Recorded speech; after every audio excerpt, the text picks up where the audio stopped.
Hello everyone. In our last class, we have discussed about the hybridization. We have discussed about the hybridization of a carbon. A carbon can able to form sp2i, sp hybridization, sp2 hybridization, sp3 hybridization also. Right?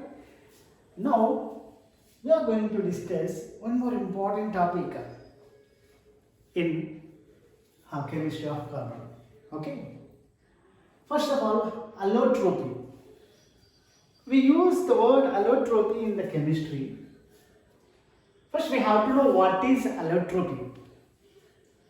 What is allotropy? Means one element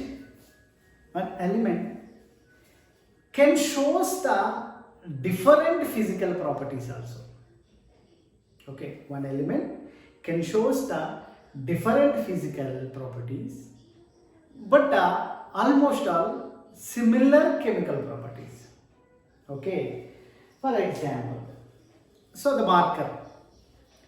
Here we have three markers, right? Let these three markers can give the different colors. Okay, consider the color is physical property. Let color which is showing by these three markers is considered as a physical property. These appear what is visible to you. This is let think as a chemical properties, right? So all are looking a little bit same size. Okay, so the chemically they are equal. Chemically they are equal. But physically, they are giving different color. This is giving blue. This is giving green, and this is giving a red color. So likewise, an element can consist of different physical forms. It appears in different physical forms, but its chemical properties are the same. Okay, that nature is called as allotropy. So perfect definition is here. Allotropy. Right? You may get for one more question. So what is allotropy? Allotropy means the property of an element to exist in two or more physical forms, having more or less similar chemical properties but different physical properties. Okay, they can show the similar chemical properties, but they are different in physical properties. They are different in physical properties. Right? Got it? Right. Then you have one more word. Allotropes. Allotropes means the different forms of element. Just now we said no, one element can shows the different physical properties. Right? What are the physical properties the element is going to show, that is called as allotropes. Right? Allotropes means the different forms of element. Got it? Right. Like that, like carbon also contains allotropes. Okay. The one carbon element, carbon contains different physical properties. Right. Then allotropes of carbon.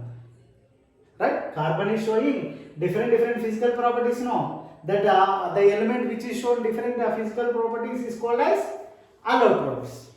Right. So allotropes of carbon. Here carbon is showing different physical properties with a similar chemical properties. Right.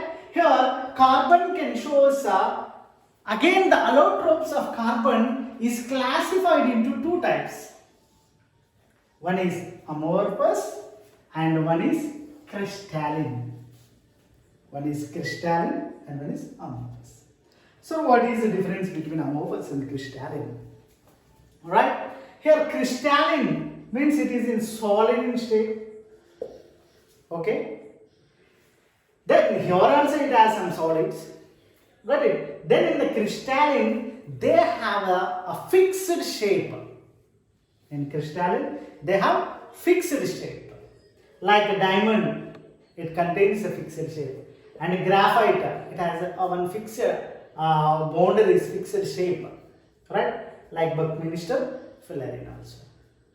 Okay, the allotropes of carbon, the carbon which contains a fixed shape, that allotropes are called as crystalline allotropes, right? Remaining amorphous means they have no fixed shape, right? And here coal, coke, wood charcoal, animal charcoal, and lamp black, and gas carbon, these all are also allotropes. These all are in different appearance is different. Okay, they are physically they are different. Okay, right? But almost all the chemical properties are similar. Got it? Here, diamond, graphite, Buckminster fullerene, everything is made by the carbon. Atom carbon. Okay? But here they have fixed shape. Here they have no fixed shape. Okay, this is based on this one of these property, then the allotropes of carbon is classified into two types. One is amorphous and one is crystalline. Okay, crystalline allotropes and amorphous.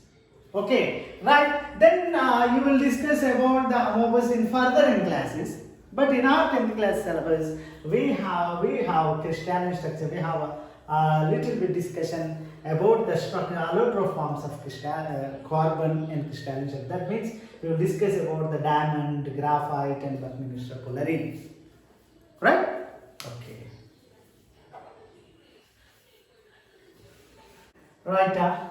Now we are going to discuss about the diamond and structure.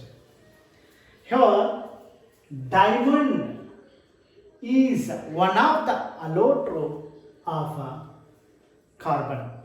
So diamond is also allotrope form of carbon. Right? In diamond, sp3 hybridization. It takes sp3 hybridization. Right? Then that means here in a diamond, one carbon atom can bond with 4 other carbon atoms. Okay, carbon atom can bonds 4 bonds, right? Carbon, carbon, carbon, carbon. Right? One carbon atom, each carbon atom in a diamond contains 4 bonds. Right? Here this carbon atom, already one with this carbon, 2, 3, 4. Right? Here this carbon 1, 2, 3, 4. Like this. Right? So here in tetrahedral structure in diamond, it takes tetrahedral environment. Okay, sp3 hybridization takes a tetrahedral. That means one carbon atom can bond, a formation can take place with 4 carbon atoms. Why? Because we know that we have already discussed carbon atoms valency is 4. Carbon atoms valency is 4. So one carbon atom can bonds with the 4 carbons. 1, 2, 3, 4. Like this, it continues. Right? Okay. And here, it is a bad conductor of electricity. Diamond is a bad conductor of electricity. So why it is bad conductor of electricity? You know that then electricity means flow of free charges. Flow of free charges. Here it has any free charges? No, it valence is 4, it has only 4 extra electrons. The 4 electrons also paired with other carbon atoms. So there is no free charges to flow it. So that's why diamond is a bad conductor of electricity. And next, here the carbon bond between carbon and carbon atoms is very stronger. Strong bond formation can take place between carbon and carbon atoms. Right?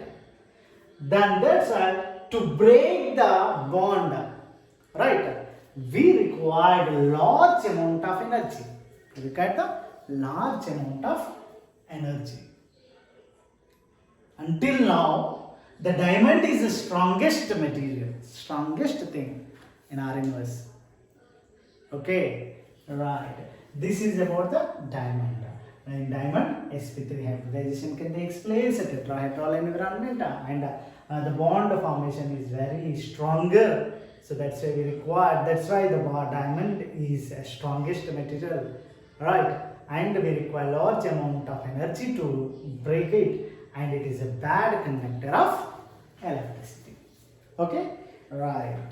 Now we are going to discuss next allotrope is graphite.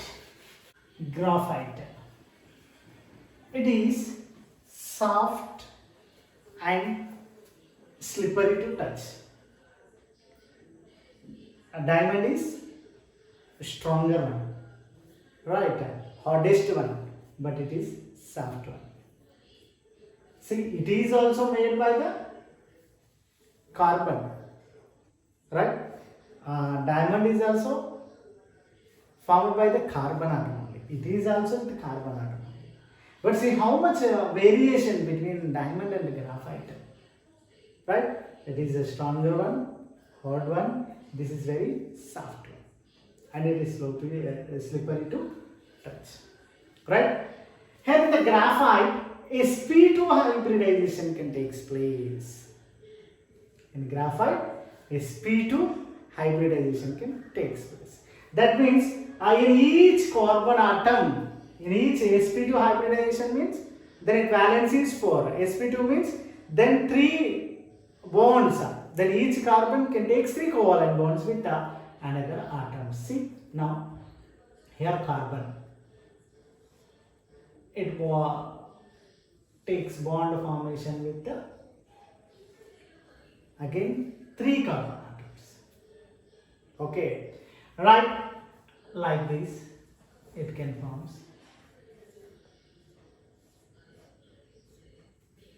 Right, that means one p orbital from each carbon atom is free.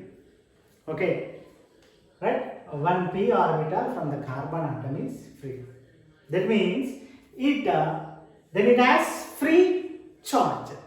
So that's why it is act as a good conductor of electricity. See, diamond is bad conductor of electricity, but graphite is good conductor of electricity. Did it has one p orbital, extra p orbital, one is free orbital. Okay, and here these carbon atoms in a graphite, they formed as a layers. They formed as a layers. One layer over the one layer. Then for example, this is one layer, this is one. Then one layer after one layer. And they can move. The layers are continuously in motion.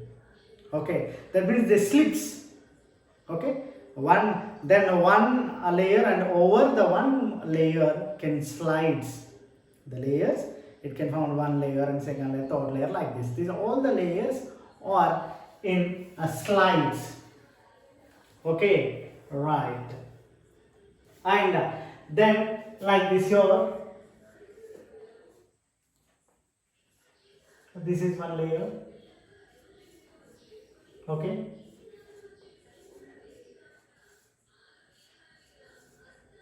Like here, one layer.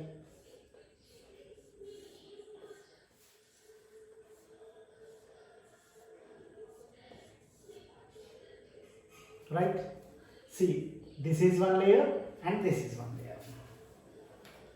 Right? The distance between these two layers, is 3.35 angstroms. right? 3.35 angstroms. Then bond formation with 3 carbon atoms, and it forms a layers and over a surface. Okay, one over another layer can slides. Okay, slides. Okay, right. The distance is 3.35 angstroms. Between these layers, it has a weak force. The force is called as van der Waals force. The van der Waals force. Okay, this is about the graphite.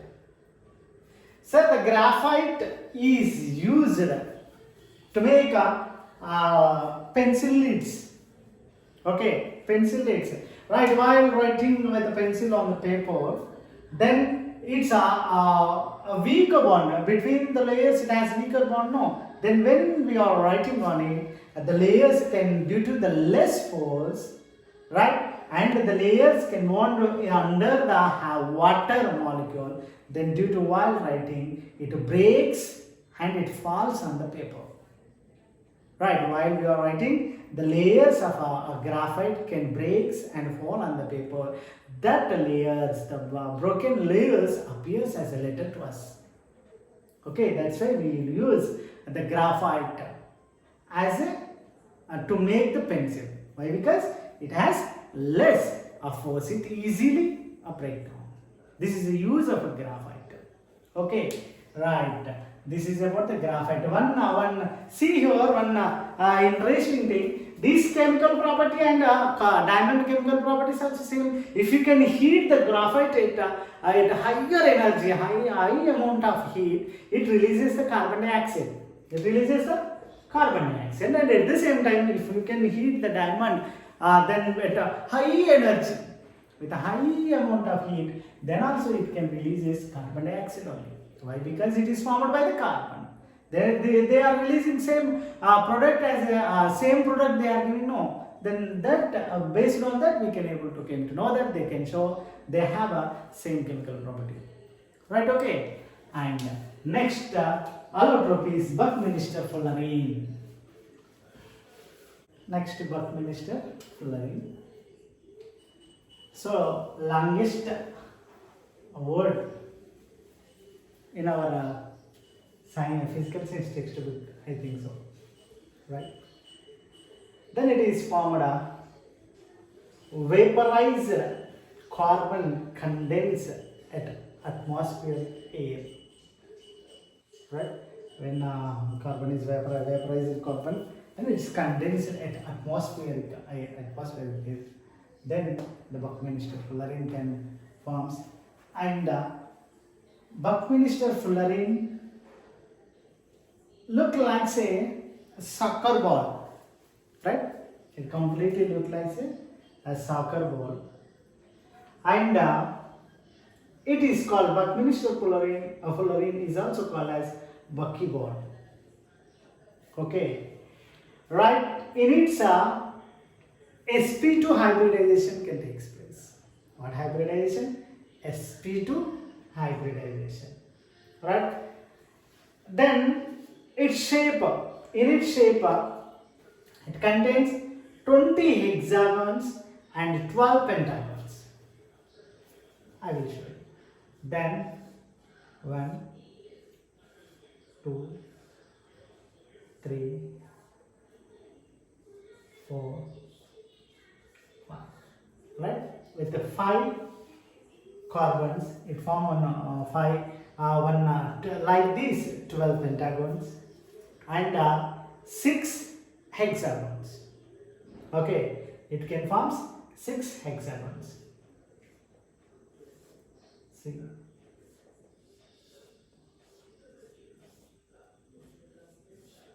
like this. Okay, here.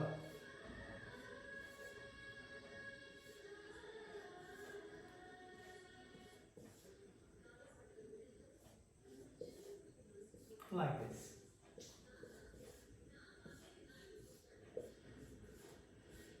Like 6, then 20 hexagons. These all are hexagons, right?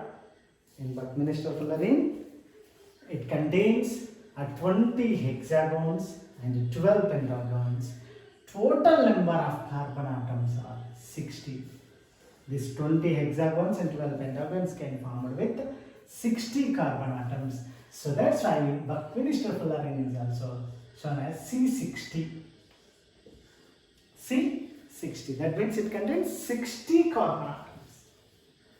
Right. C60 is also called as Buckminster fullerene. Right. It's shaped like a soccer ball. Right. And it has many medicinal uses also. We use Buckminster fullerene then in medicinal use.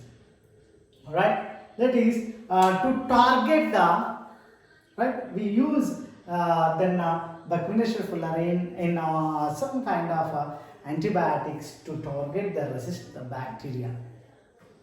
And not only that, to kill the some kind of cancer cells like melanoma. Such kind of cancer cells also can be controlled by using this Buckminster fullerene. Right? With this we have medicinal use also. One thing you have noticed.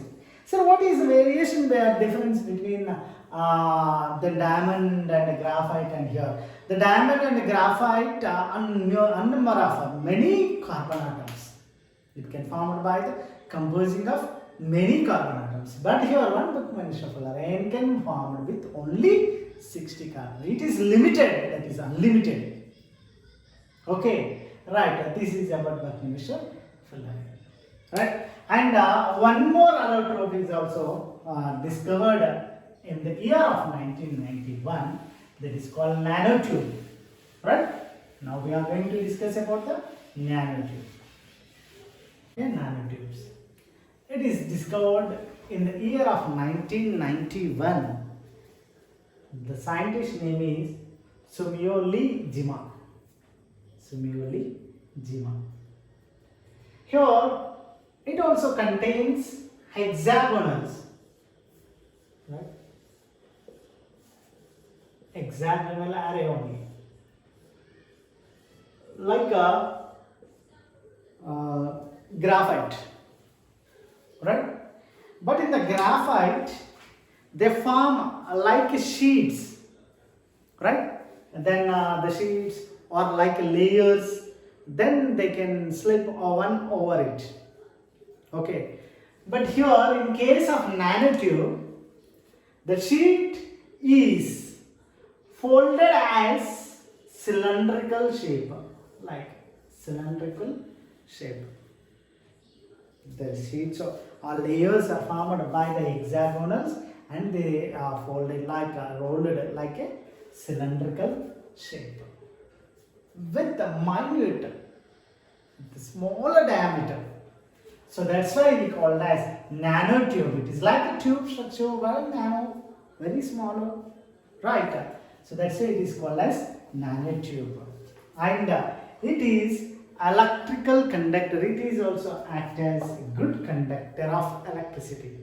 It is also act as a good conductor of electricity. Due to that reason, the nanotubes are using in integrated circuits to connect the two circuits instead of copper. Then our scientists are using this nanotube to make the integrated circuit. And not only that, the biomolecule is inserted into the nanotube to inject in the single cell. Right?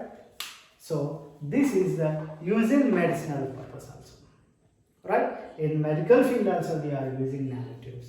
And in electric cell, to make the integrated circuits also we are using this nanotubes. Okay? These are the allotropes of carbon.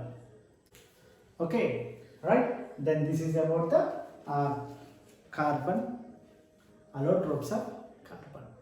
Okay? Thank you.